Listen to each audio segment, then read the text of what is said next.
All right, we're live.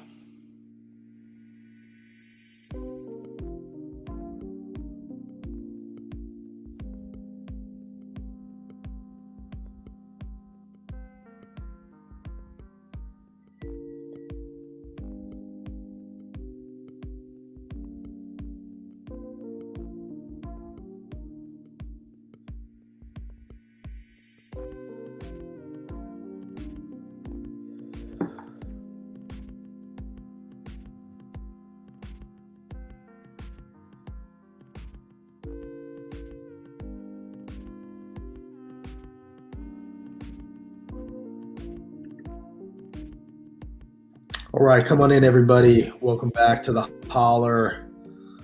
Holler founder Justin Canoe here. tnholler.com is where you can find us at the TN Holler on Twitter and Facebook. You can also check out all of these other hollers all across the state. That's thanks to your support. Your monthly contributions really do keep us going, and we appreciate it. And as always, shout out to Elisa Parker, who is really supportive of us. And if you're buying or selling in Middle Tennessee, do it through her, and you'll be supporting us by doing that. Today, we're talking to somebody I'm a big fan of. You might have seen his videos. He does some good. He's. I'm going to put him like a little bit below Katie Porter as far as the whiteboard videos go, but he's still up there in the whiteboard video, atmosphere. So check him out at David Pepper. He was the chair of the Ohio Democratic Party. David, how are you? I'm great. Yeah, I'll take second place to her. She's obviously the leader of the whiteboard. Mine are a lot more down home, but I'm doing my best. Yeah, I figured you wouldn't take exception to that. I figured I could say that and get away with it. So, David, the reason that I wanted to have you on here, and basically you sing the same song that we sing, which is, first of all, that democracy is definitely in jeopardy, that people need to be alarmed, and also that state houses are really at the core of a lot of what we're seeing, a big part of the issue. Tell me what you mean by that. And I want to pull up your book called Laboratories of Autocracy. And I think I haven't read it yet. I will, but I think what you mean in large part are the state houses. Why do you think people need to be focused on the state houses? Yeah, that's the heart of the problem.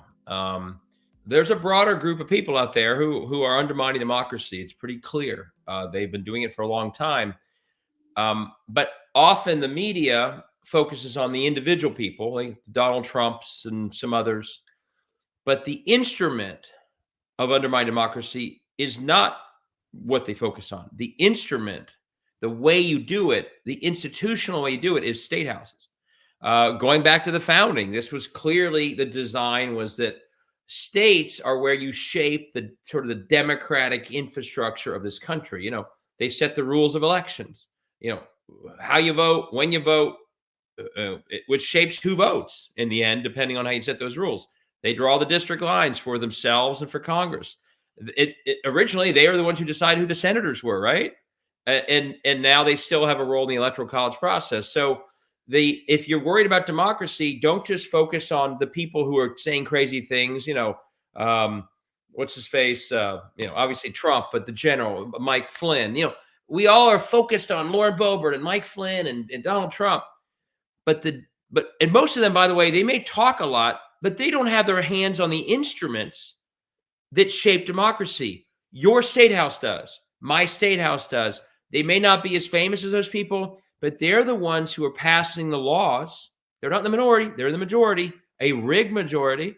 They're the ones in the states passing the laws that do the deed while all these other people are talking. And so as you know, the minute I get my book, I put my book out there, a lot of groups all of a sudden started saying, my gosh, this guy's talking what we're talking about.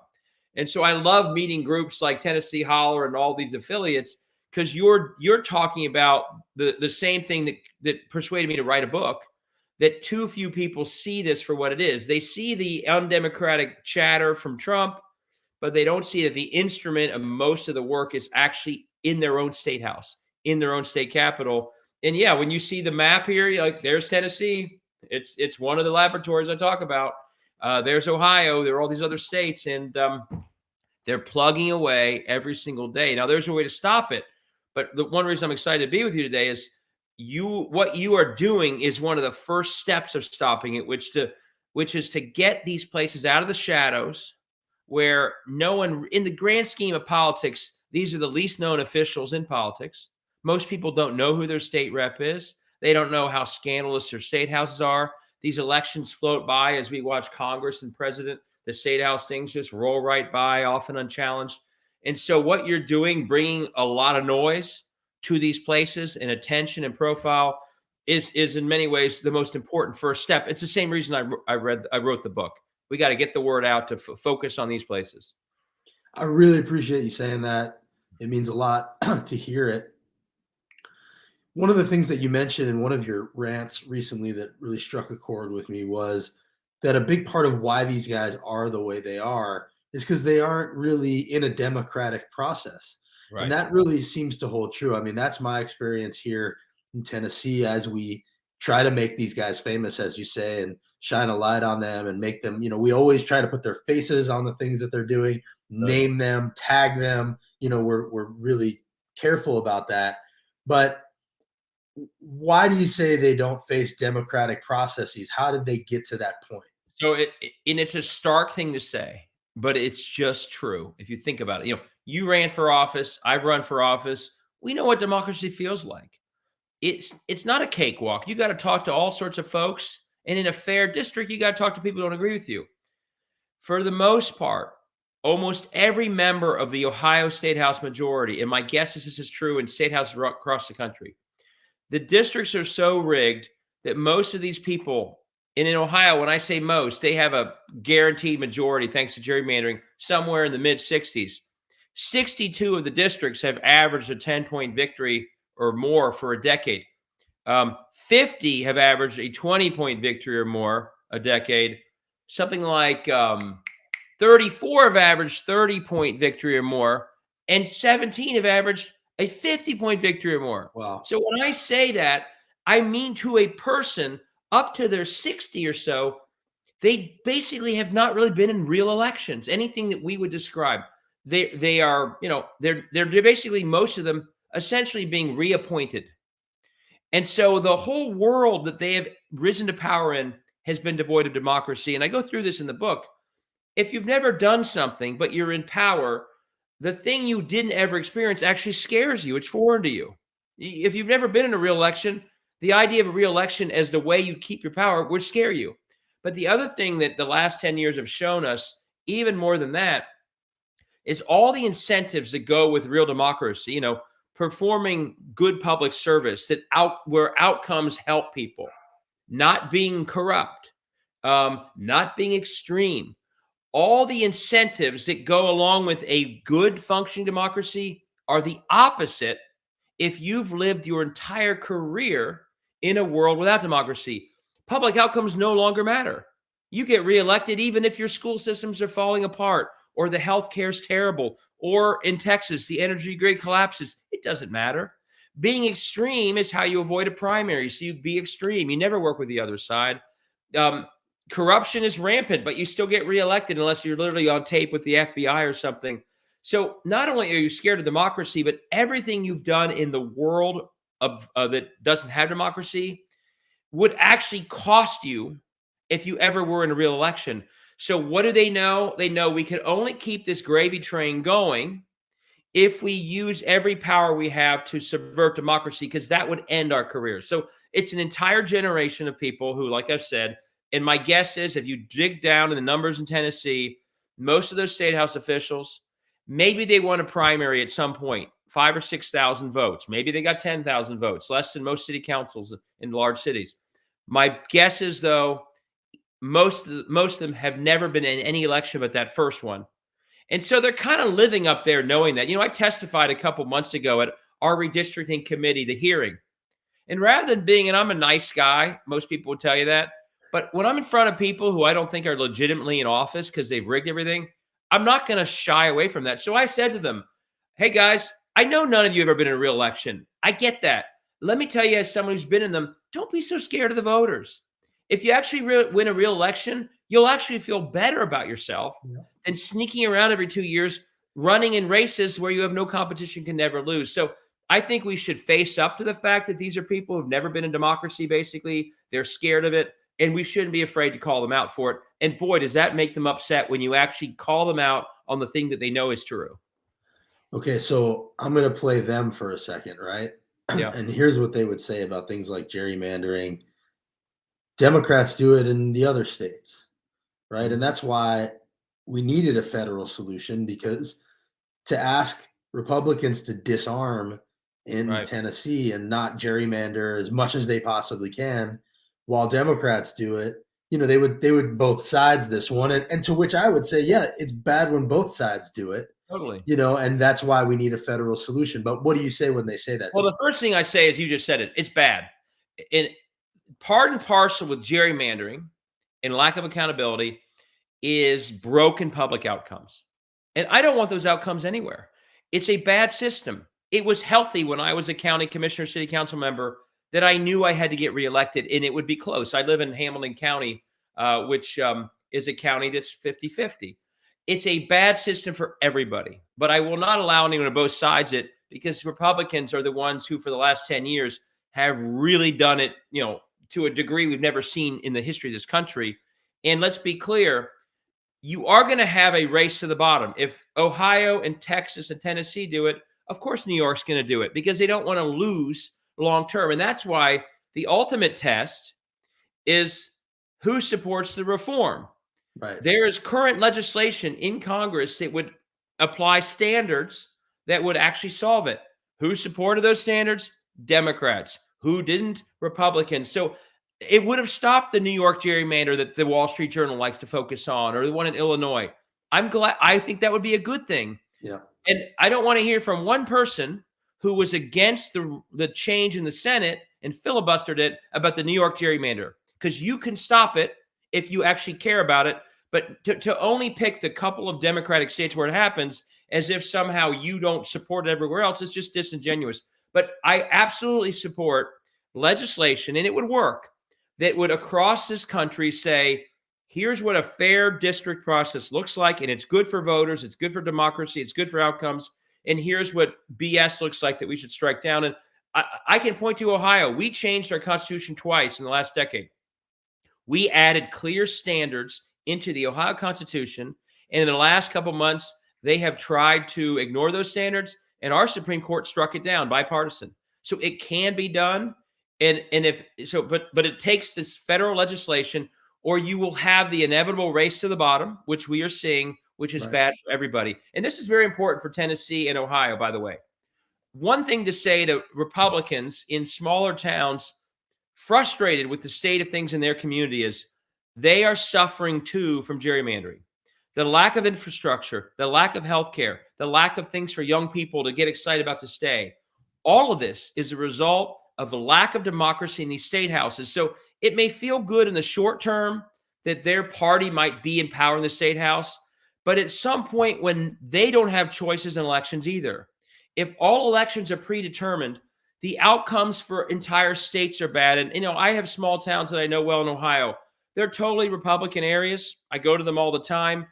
I can see on the street and the buildings and on the decrepit everything, they are paying the price as much as Democratic cities. And that's why I think if we all focus on the public outcomes, my hope is like Ohio, our constitutional changes were approved 75-25 by the voters. There's a way to message this stuff so it's beyond party. In no other walk of life do we view lack of accountability as a good thing. No matter how bad you are, you get to keep doing what you're doing. No. So that shouldn't happen when it comes to politics. We shouldn't let the politicians do this. And there's a way that we can make this case. And it's not just Democrats saying this to help Democratic areas. A lot of people in red parts of our states are really suffering because of what these state houses are doing every single week. yeah. And there's no real good faith argument against having some sort of independent, fair Right. districting. There Problem isn't. is, it has to happen at the federal level, and you know, I know we don't want to focus as much on that, but what is your general feeling about the possibilities of getting anything done on this at the federal level? I'm personally feeling pretty pessimistic about where things are going. It feels to me like things are going to get worse before they get better. But how are you feeling? I mean, I would just say we have to keep fighting. Yeah. I am. I've sent my book to senators because my book tries to explain that everything you have been talking about in Tennessee, and then I talk about my book. The founding fathers actually worried about this problem that state houses, if they fell into undemocratic hands, which gerrymandering and some other things have allowed to happen, that they could undermine the entire nation's democracy because they control the gerrymandering process, because they have a role in the electoral process. The founders worried about everything we're talking about. They wrote about, oh my God, if state houses were ever in the monarchy's hands, they could be a backdoor to undermining the nation's democracy. And so they put in the Constitution, and this is, it's a little bit con law, but I think it's really instructive. Right before the sentence in the Constitution that says that the United States shall protect states from foreign invasion, they also wrote a sentence that said the United States shall guarantee to all states a Republican form of government. And when they wrote that Republican form of government, that was their favorite phrase. They meant rule by the people. They meant democratic government, small d, that the state houses would reflect the will of the people. They wrote that because they worried that undemocratic, non-Republican forms of government in states could sink the entire nation. They worried about corrupt government sinking the nation. And so this is a long way to get to your question. Every senator, including Joe Manchin, who takes an oath to this Constitution, took an oath to guarantee Republican forms of government in every state. And so when I hear discussion that the filibuster is somehow an obstacle, sure, go ahead and argue it's an obstacle to other types of legislation. But the filibuster cannot be an excuse to violating your oath to guarantee democratic governance in every state in this country. Again, it'd be like filibustering protecting a state from foreign invasion. You're not going to do that. And so I've sent that. The current debate that the filibuster is somehow any bit legitimate as a way to stop this protection of democracy in states is absurd. We have to keep mounting that fight. And the one thing I would say, and my guess is you'll agree on this, the style of our debate has to reflect the seriousness of what's happening. And I worry that when we're too polite, and again, I'm a nice person, I'm a polite person, but I'm not going to sit there in Columbus and act like they're all legitimately, in power. They are in a rigged system, and we should be clear about that.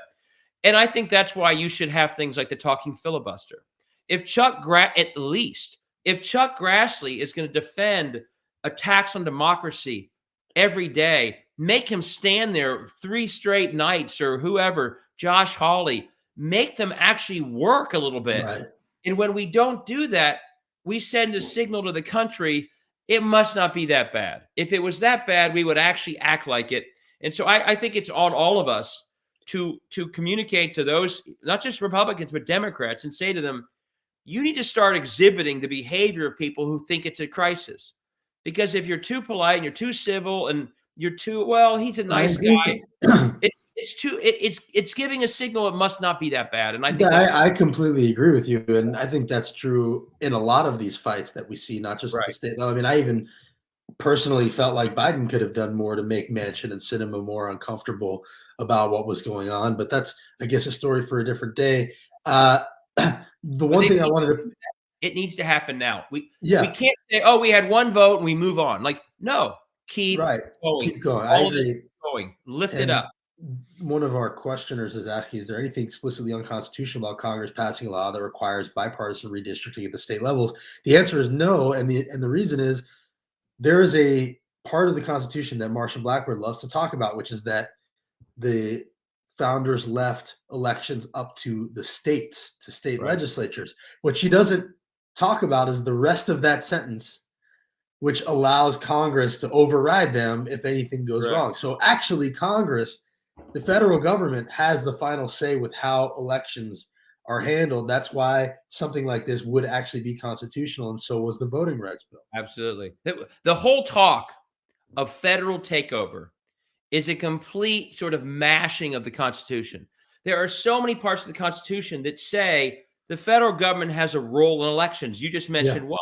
Guarantee clause is another. The 14th and 15th Amendments, the whole point was protect certain voters, based on race or gender and others in states. And each of those amendments said the Congress shall have the power to enforce these protections.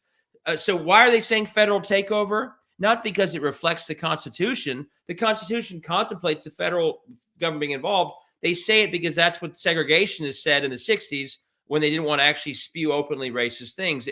It literally is the language of the segregationist playbook to talk about the federal takeover. But let me just say one other point on that awesome question.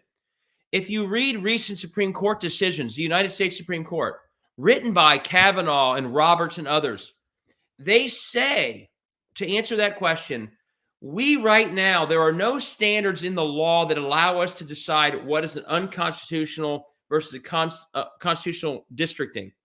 But they say if Congress were to write such a law, then we would have standards. So even conservative Supreme Court justices have said it is perfectly okay for Congress to pass a law outlining how these districts should be shaped. So they have said we couldn't strike that down. That's part of Congress's responsibility. They could do it. They just aren't doing it. The fundamental hypocrisies of, calling themselves constitutionalists, but not paying attention to the parts of the Constitution they don't like that actually do give Congress and the federal government some say so. And then also the idea that they're such great patriots on the other side, but all they do is rail against the federal government and basically preach secessionist talking points. How do we talk to people who are so convinced that that they convince people that the federal government is evil, that federal government takeover? By the way, meanwhile, we get 36% of our state budget from the federal government. So talk about that hypocrisy of Republicans, railing against the federal government while also claiming to be patriots. Yeah, I mean, it clearly is that. There's so much of the, they want to run for these offices, but then ridicule the own government they now represent us before. Like I said, so much of it is, every one of these people takes an oath to the Constitution. On hand on a Bible, they tell us really drives most of things in their life. I'm sure Marsha Blackburn would say that. It's stunning to me how often they violate the most basic phrases in our Constitution, like the fact that rather than spewing rhetoric from segregationists about federal takeover, that they actually took an oath for the federal government to protect democracy in states. That's something they swore to do in the Bible. Right. So they need to do it. So yeah, but here's the thing I would say about how you convince people, and this is a really important part of the book. And by the way, we're going to talk a lot today, but this is going to be really self-serving. I beg folks to buy the book because nothing I say today will capture the breadth of what the book describes. And sadly, I've heard from a lot of Tennesseans who've read the book, my God, you've described exactly what we're going through. Well, that's I've heard that from a lot of other states too. I was excited to have you on. It's just true. It's literally Indiana. I get calls from, my God, you just described Indiana. I thought this would be the case. I mean, I use Ohio as a case study. I'll do get in a bunch of other states, but I can hear it from Tennessee, where I'm not that far from you. We actually, my family loves visiting. You're going through it. And I think if you read the book, it'll sort of almost be cathartic that it captures it. But secondly, it says what we all can do. But I want to say that when we are trying to convince people to change this, including in elections, my best advice is most of what you and I are discussing is not what I would put in a 30-second ad. It's too political. We need to talk about this in a way that has some broader appeal. And that goes back to what I said before about red parts of your state. The consequences of broken, undemocratic state houses are horrible public outcomes on things that people really care about. Their local school system is not doing as well. They're having to pay more for their kid to play sports because the state is defunding schools.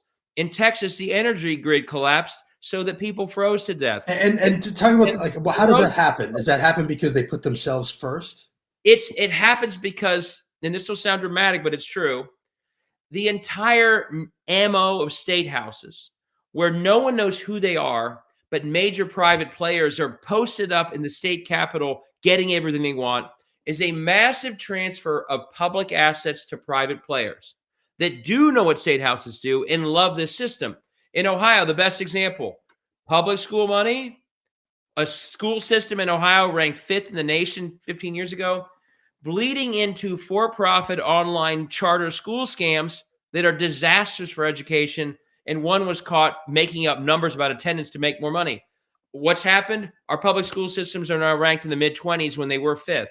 It's basically you're seeing privatize the energy grid in Texas, privatize these big private players individually and through groups like ALEC, this national group that's organizing all of them. They're at the trough pulling out public resources from states, and that's why the tied to the hip to these undemocratic state houses is trickle-down economics, a lot of this privatization, pay for play, and in some cases corruption. And I guarantee you, in every state where it's really taken hold, terrible public outcomes. And this is my way of saying, if you're running for governor of a state like this, focus on those public outcomes that most people will agree are bad. And we have a governor of Kansas, Laura Kelly, Democrat. How did she win? They were down to 4 days a week for school. They'd so defunded everything 4 days a week. If you Google her ads on YouTube, she doesn't talk about Chris Kobach, who she could have, and all they did on voting. That would have been a great campaign. It would have been true. She says, I'm from Kansas. When I grew up here, our number one value was education. What in the world is happening that we were down to 4 days a week in school? In Texas, it's the energy grid. That's what Beto's talking about. In Michigan, it was fix the damn roads.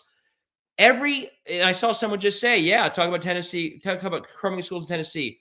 Every one of these state houses immediately, as a response to the crumbling of democracy, will be public outcomes that are indefensible, that can't be explained away, that are an automatic outcome. And that's how I think we say to places all over the states, way beyond just core Democrats, this is why we need to change. This form of broken government is failing all of us and you in particular.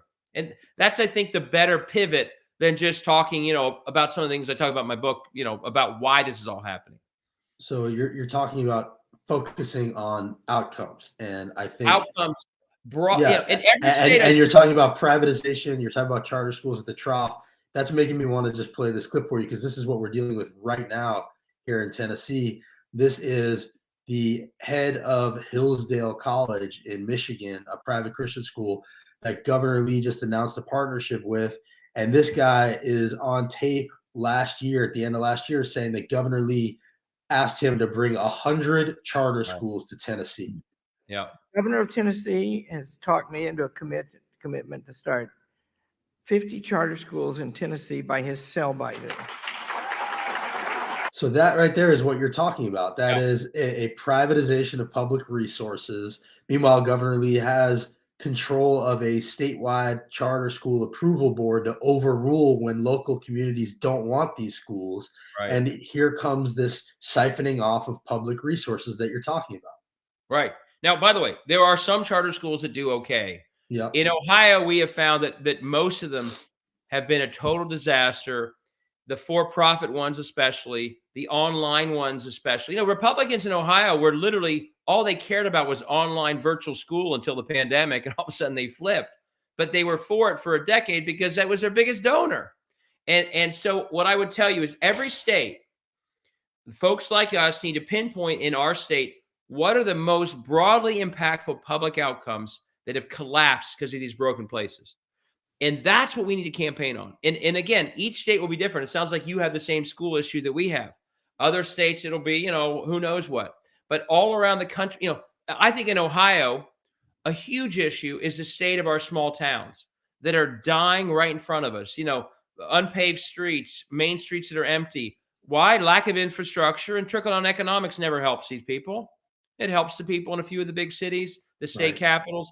And so every one of us needs to figure out what are the inevitable public outcome consequences of broken government in our state and run and talk about those as much as you can, because they are direct consequences of these state houses being locked up in these undemocratic ways. No, it's true. And we definitely have the issue of small towns dying. Obviously, healthcare is a big issue here. I think the problem is, and this kind of brings us full circle, and I appreciate you being on here this long, but the problem is, even as those things are happening, they are standing up at things like the state of the state saying how great everything is going. Yep. we're at the bottom in poverty, at the bottom in infant maternal mortality, #1 in medical bankruptcies right here in Tennessee. And Governor Lee stands up there and talks about how great we're doing. So, having things like the holler, or, people like you speaking these truths is really important so that people understand what's actually going on. And so that's why I appreciate what you're doing. Just as a final thought here, then I'll let you go. What should people be doing other than buying your book, which we want people to do? What can people be focused on to get things turned around here? So two things. One solution to what you to the problem you just talked about, and this is a tough cycle. So has to be longer term than just one cycle. The best way to combat what you just said is to have a candidate in every district, who's from the district, obviously, because they're the ones who will know and capture. Governor Lee may say everything's great, but we know this town is not doing as well as it needs to. Let's get to work. So when we do not run in every district, it's the greatest gift ever to what you just described. They get to have a monopoly on the conversation, tell everyone everything's perfect. And if we don't run a candidate, then all of a sudden, no one local with credibility is saying what I think a lot of people would actually agree with if someone put it together. So that gets me to my broader point: is all of us have to be broader champions of democracy. And I put in my book, countless specific ways, but I'll just sum it up by saying this. Whether you're a candidate for office like you've been, and thank you for doing that. That's incredibly, as patriotic as it gets, especially in tough races. Whether you're a small business person, whether you're, a local official, whether you're just an everyday activist, all of that. Every one of us has a footprint in democracy. We have a footprint of influence. And what we all should be thinking about is how can we use our footprint that we control to lift democracy in any way possible. And I worry that we wait for heroes.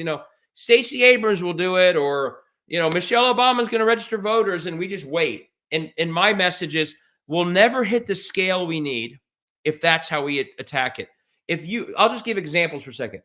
If anyone listening to this call, if anyone in any holler anywhere in this state is on the board of a homeless shelter or a food bank or a nonprofit serving kids, as a member of that board, have you said to that group, are we registering voters at our location?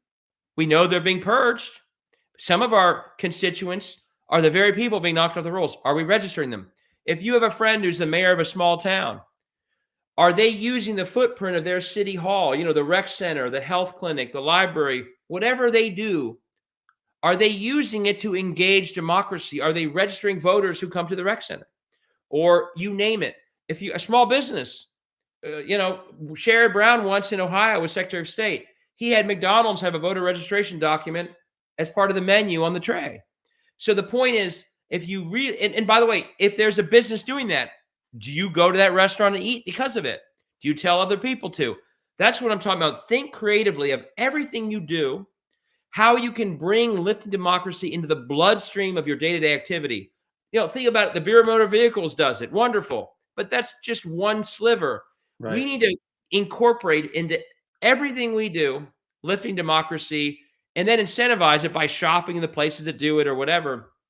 So I would challenge you, if you can run for office or support someone running for office, do it right away, especially in districts that aren't being challenged. But beyond the actual elections, there are many other things everyone can do to lift democracy. And I would challenge folks to think through how they can do that as well. That's how you when they're attacking democracy every single day, which they are. Yeah. That level of activity where people are all thinking, how can I do it every day? That's the way you scale up to fight back. So that would be my challenge to everyone listening. Are you doing all that? Because you can. And in many cases, it's a slight adjustment to what you do, and you can do it. David, thanks so much for coming on here. Thanks for what you do. Everybody, get out there, get his book, Laboratories of Autocracy, and lift up democracy, as he's saying. David, thanks, man. Appreciate it. Thanks, guys. Stay in touch, and I appreciate all the lifting you've been doing with me. It's been a huge help. Absolutely. That's at David Pepper on Twitter. David Pepper was the chair of the Ohio Dems, and definitely a good follow on Twitter. I plan to read his book for sure. Just looking at some of the comments you guys made. Brooke saying, great conversation. Thank you. Secular Rarity says, great answer, David. And then our buddy Gapper X, who I know disagrees with me on a lot of things, but I always appreciate him coming here anyway. Ask, what do you guys on the left say is the solution for education? Just funding. Well, there are a few ways to answer that question, but I just want to focus on the last two words there, just funding. It's not just funding. Funding is a very important part of the equation. When you fund the schools, you can have smaller class sizes. You can have teachers feeling more secure in their jobs and more experienced, and things get better that way. There's a lot of districting issues that we can deal with. So, I just think it's really more the reverse, which is we know the answer is not defunding them because nothing ever got better with less resources, which is basically Governor Lee's answer.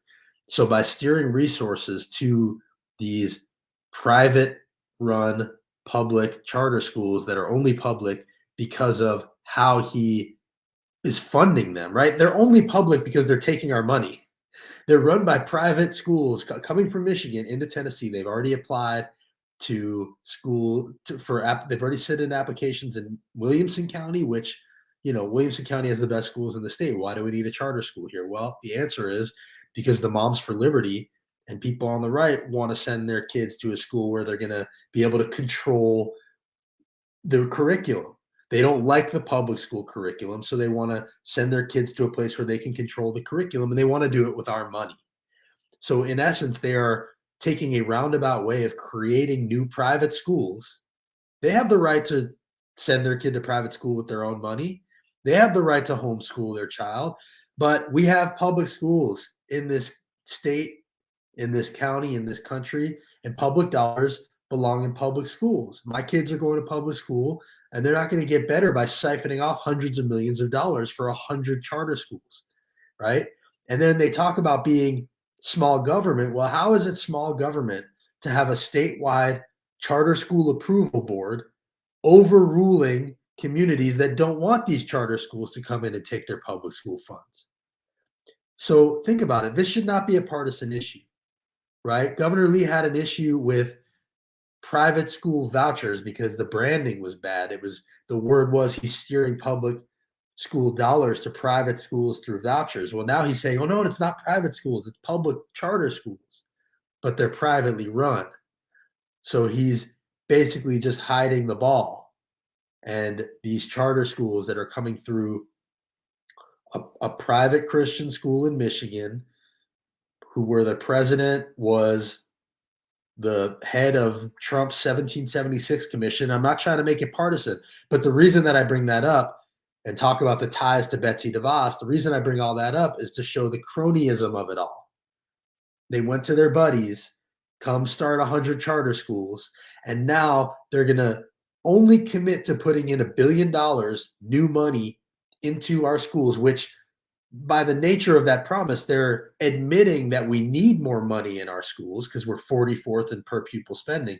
So he's acknowledging, yes, we need more money in our schools, but he's saying, I will only do this. This was in the State of the State. He's saying, I will only do this if you adopt my new student-based funding formula, which is an ALEC thing, which basically says the money follows the kid to public schools. And now these charter schools are coming in saying, hey, we're public charter schools. And so the money follows them to the charter school. It's basically vouchers by a different name. And this is public dollars being used. So that is not small government. That is cronyism. And we need to see it for what it is. And for him to basically hold our public schools hostage and say, we're not giving you that new money unless you adopt my new formula that lets me steer this money to my friends. Nobody should be okay with that on any side of the aisle. If a Democrat was doing it, you'd be freaking out. You'd be freaking out. So we all need to stand up and call this for what it is. This is not a partisan issue. I see Gapper saying everything is a partisan issue. On some level, that has become true, but on another level, everything shouldn't be. And I would ask you to think about who is making them partisan issues. And I'm not saying Democrats are perfect by any stretch. But at the end of the day, if we're fighting for public schools, there's only one side of the equation here in Tennessee right now fighting for public schools.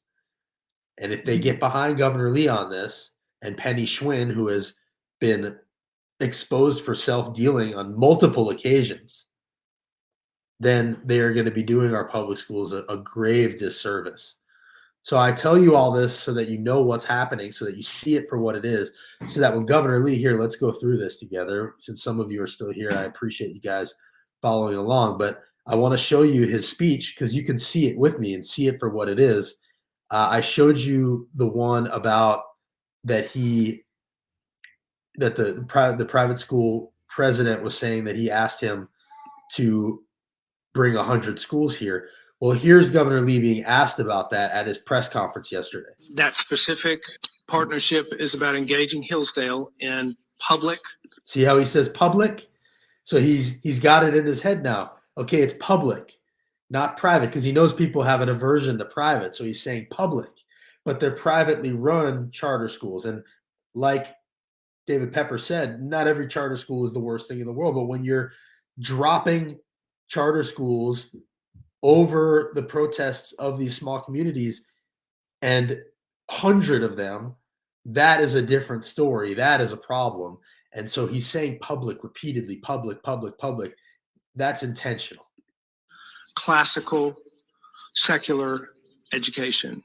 High quality charter schools are an important part of the equation in our public school system. We welcome charter operators, nonprofit charter operators from around the country to improve the public school system in our state, and that includes classical education. So he's folding the charter schools into the public school system. So even though he's steering traditional public funds to these new charter schools, he's trying to say, oh, it's all just part of the same thing. You know, we're all in this together. But we can see what's really happening here. Charter schools like Hillsdale. So then Gerald says, can you assure Tennessee public school parents there won't be vouchers, right? He asked them about vouchers. Public school parents that vouchers will not be on the table, or is that something that is on the table? So this legislation and this whole approach and this funding formula is entirely about public schools. So he asked about vouchers and he immediately went to, oh no, it's about public schools. It's not about private schools. It's about public schools. But what's really going on is he's turning our entire funding formula into vouchers to steer it to these public charter schools that are actually privately run. And there's a great quote. Somebody said, calling these charter schools public schools because they get public money is like calling defense contractors public companies because they get public money. Just because you fund something with public dollars doesn't mean you're a public school if you're not, required to take every student and required to go through all the requirements of public schools. And we can have a whole separate discussion about some of the shortcomings of the system and the testing and all of that stuff.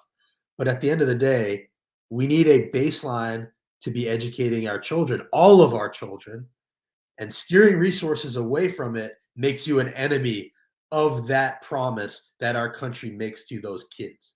And Governor Lee is standing up there being deeply disingenuous about what he's doing. And that is a real problem. I don't care what side of the aisle you're on. And let's finish this. Has nothing to do with private schools. So vouchers on the table or not? Because it's your opinion, put a specific dollar amount on each child, potentially to go to whatever public school they want to. Specifically to go to whatever public school and public school only that they want to. See, that's his thing now. Public school only. He has eradicated the private school thing, which was a problem for him when he had trouble getting his voucher legislation passed, and that got held up in court so far as unconstitutional. So now he's like, no, it's public schools. But you got to make the distinction between traditional public schools and the charter schools that his buddies are bringing in, that he asked his buddies to bring in, that he's now going to steer billions of dollars to. And who's excited about it? Well, Moms for Liberty has been the chair of Moms for Liberty, Williamson County, has been talking about their charter school for months. So this has been going on for months. This is not a new thing that he suddenly is thinking about. This has been going on for months. That quote that I played you of the Hillsdale president saying he asked me to bring in 50 schools they make the decisions as to how many schools they'd like to have in a state. So that would be a decision of Hillsdale. The governor of Tennessee has talked me into a commitment to start 50 charter schools in Tennessee by his sell-by date. So we are 44th in per pupil spending. And Governor Lee's answer is, let's bring in 50 to 100 charter schools and steer the kids over there. What does that do for the kids that are left behind? That doesn't fix the problem. That doesn't fix the problem. But he has acknowledged through this program that we need more money to the tune of $1 billion, which I think the numbers show that wouldn't even get us out of like the bottom 12, I think. Another $1 billion per student a year wouldn't even take us out of like the bottom 12 in the country. We're 44th right now. So, when Gapper says, well, what do we need more funding? I mean, I get the frustration. Like, it feels like we spend a lot of money and we're at the bottom, but we don't spend a lot of money compared to the rest of the country. So, and that ranking is about where we stack up to the rest of the country. And, I know we're Tennessee and, everybody likes to say, oh, we're different, but, every state thinks they're different. You can't really fake it when it comes to resources. Like, you either have the money to pay teachers, to keep teachers, to have bigger or smaller classrooms, to make sure that your classes, have ventilation, or you don't. And so all of this, and I'll leave you with this, and I appreciate you guys sticking around. All of this, from the book censorship to the mask fight to underfunding our schools to the charters to not paying our teachers well, all of this is an attack on public schools being led by our governor, who is pretending to be a friend to public schools. And that's what's going on here. So I asked you to tell people that. Feel free to send them. I'll pull a clip of this or whatever. I'm writing something that I just submitted to the Tennessean about it. If they don't post it, we'll post it on the Holler. Subscribe to the Holler, because I put it in our email blast that we put out twice a week. Let people know what's going on, because he's being very shady about this, and I don't know what's going to happen with the details of the funding formula that they're supposed to release in a couple of weeks, that then is going to be voted on, and you'll see committee hearings, and we'll see who stands up to this. We'll see who fights alongside it or fights against it. But I do know for sure that the more of you that know what's going on with this, the better. So I ask you to spread the word. And Gapper, you too, man. This is corruption. And I really think that, corruption happens on both sides, but right here, we're in a Tennessee supermajority, Republican supermajority, and only really one side is, acting a fool because they have all the power. So you're asking about if there's a state doing it right, in my opinion, that I could compare contrast. I will try to have that for next time. There are state rankings, but definitely there's a correlation between what states spend on their students and their ranking. So I'll look that up for you. But and we should be thinking outside the box also. I mean, I've heard of things called community schools. There are other ways of looking at it. But at the end of the day, I know what isn't the answer. What isn't the answer is steering more and more resources away from these schools. So that's what I'll leave you with. Thanks for watching. See you next time.